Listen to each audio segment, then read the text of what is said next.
Pada tahun 1886, sebuah lomba diumumkan di Paris. Pemenangnya akan berkesempatan merancang dan membangun bagian paling penting dari pameran dunia tahun 1889. Perusahaan Gustave Eiffel mengusulkan sebuah proyek yang akhirnya menjadi pemenang dari 107 proyek lainnya. Proyek pertama para arsitek dari perusahaan Eiffel ini adalah menara dengan pondasi batu, lengkungan monumental di antara kolomnya, aula dengan dinding kaca di tiap tingkat, dan bagian atas yang berbentuk seperti bola lampu, serta banyak hiasan ornamen. Proyek itu terlalu rumit sehingga mereka mengubahnya dan hanya menyisakan lengkungan di bagian bawah. Dibutuhkan waktu 5 bulan untuk menyelesaikan fondasinya dan 21 bulan lagi untuk memasang 18.000 komponen logam di atasnya. Kamu masih bisa melihat dan menghitung semua komponen ini saat mengunjungi kota Paris. Di tempatnya berdiri, Menara Eiffel terlihat revolusioner bahkan sampai hari ini. Tapi pada akhir abad ke-19, menara ini menjadi sensasi dan mengundang banyak kritik. Para penulis terkenal menyebutnya lampu jalan yang tragis, pipa pabrik setengah jadi, dan kerangka raksasa. Ada benarnya sih, menara ini tidak jauh berbeda dengan kerangka manusia, karena sebenarnya menara ini terinspirasi dari tulang paha. Saat mereka baru mulai mengerjakan proyek ini, tim Eiffel menghadapi masalah serius. Mereka harus membuat menara ini cukup kuat agar mampu menahan berat konstruksinya. Tapi pada saat yang sama, menara ini harus ringan udara. Jika satu kesalahan saja terjadi, bangunan tertinggi di dunia pada masanya ini akan roboh karena beratnya sendiri, gravitasi, atau angin kencang. Belum lagi, mereka harus bekerja menggunakan besi yang merupakan bahan bangunan baru dan revolusioner saat itu.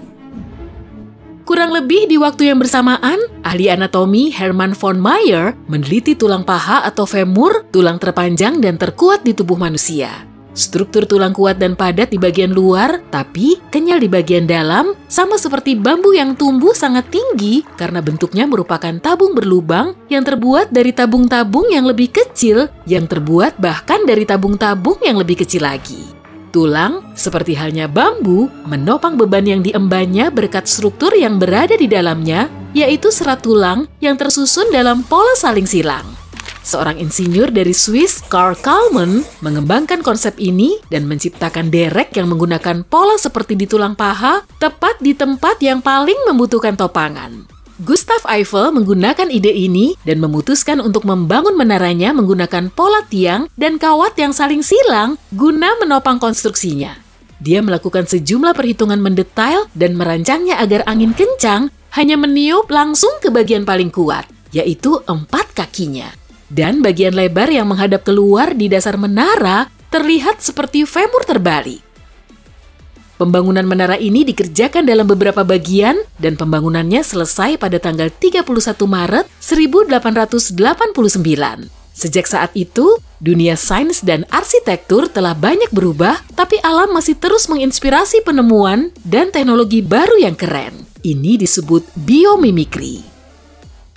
Misalnya, kereta cepat pertama di dunia, Shinkansen, yang beroperasi sejak tahun 1964, juga terinspirasi dari alam. Saat keluar dari terowongan dengan kecepatan hampir 300 km per jam, kereta ini menghasilkan ledakan sonik. Suaranya membangunkan orang-orang di kota terdekat dan menakuti hewan-hewan liar di sekitarnya. Saat sekelompok insinyur sedang berusaha memecahkan masalah ini, salah satu dari mereka, yang juga merupakan pengamat burung, menyarankan agar kereta ini dibuat menyerupai cekakak. Burung ini memiliki paruh panjang dan runcing yang membantunya menyelam ke air hampir tanpa cipratan saat berburu. Bagian depan kereta pun didesain ulang menyerupai paruh ini dan berhasil memecahkan masalah kebisingan. Bentuk baru ini juga membantu menghemat energi karena lebih aerodinamis dan membuat kereta ini 10% lebih cepat. Penemu Velcro terinspirasi dari anjingnya sendiri. Dia penasaran kenapa bagian biji atau buah kering sangat mudah menempel pada bulu anjingnya. Saat dilihat di bawah mikroskop, dia pun menyadari adanya duri kecil berbentuk kait pada buah kering ini. Kait-kait ini tersangkut menyerupai simpul ke berbagai bahan seperti bulu dan kain. George de Mestral mereplika konsep ini dan mendirikan perusahaannya sendiri pada tahun 1959. Sejak saat itu, sistem pengikat simpul nilon yang menempel pada ujung-ujung runcing kecil ini telah dimanfaatkan untuk berbagai tujuan. Hiu adalah salah satu perenang terbaik di dunia. Mereka sangat cepat berkat bentuk tubuhnya dan jenis kulitnya yang bergeligi, alih-alih bersisik. Ilmuwan membuat selaput khusus terinspirasi dari fitur rahasia ini. Saat kapal dilapisi material ini, makhluk laut kecil tidak bisa melekat padanya, sehingga kapal mampu bergerak lebih cepat dan menghemat bahan bakar. Perenang yang mengenakan pakaian renang dari bahan yang terinspirasi dari hiu juga menjadi lebih cepat. Gigitan mereka juga jadi lebih keras. Nggak juga sih.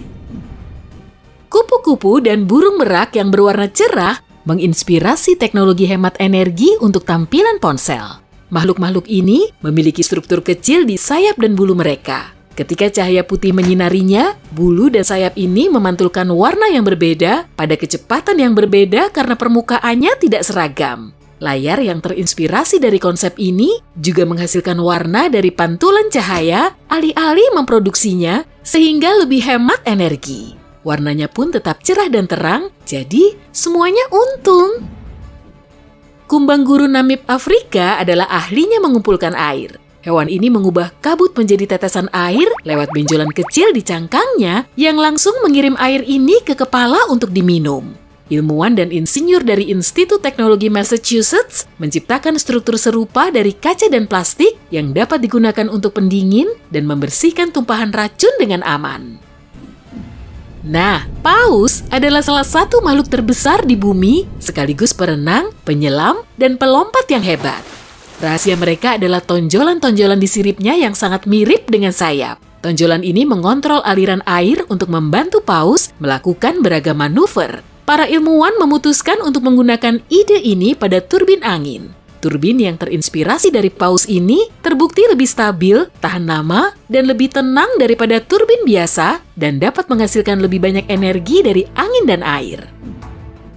Belalai gajah sangat aktif dan punya lebih dari 40.000 otot. Belalai ini mampu mengangkat beban berat dan melakukan gerakan rumit seperti memetik apel dari dahan pohon. Belalai ini menginspirasi lengan robot yang super aman dan fleksibel yang memiliki ingatan dan belajar untuk meraih sesuatu dari pengalamannya sendiri seperti bayi manusia. Teknologi ini sudah digunakan di pabrik, laboratorium, dan rumah sakit.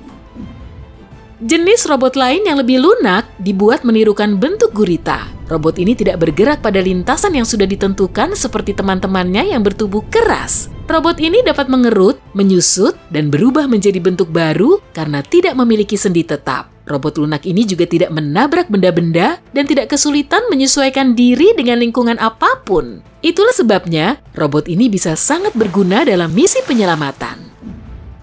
Kelelawar bisa terbang kemanapun berkat ekolokasi. Mereka menghasilkan suara ultrasonik yang memantul ke objek-objek di sekitarnya, lalu mereka menghitung jarak ke objek tersebut. Para ilmuwan merancang sistem serupa untuk dijadikan tongkat penuntun bagi para tunanetra. Tongkat ini mengirimkan 60.000 gelombang setiap detiknya dan menghasilkan gema. Makin kuat gemanya, makin dekat objeknya.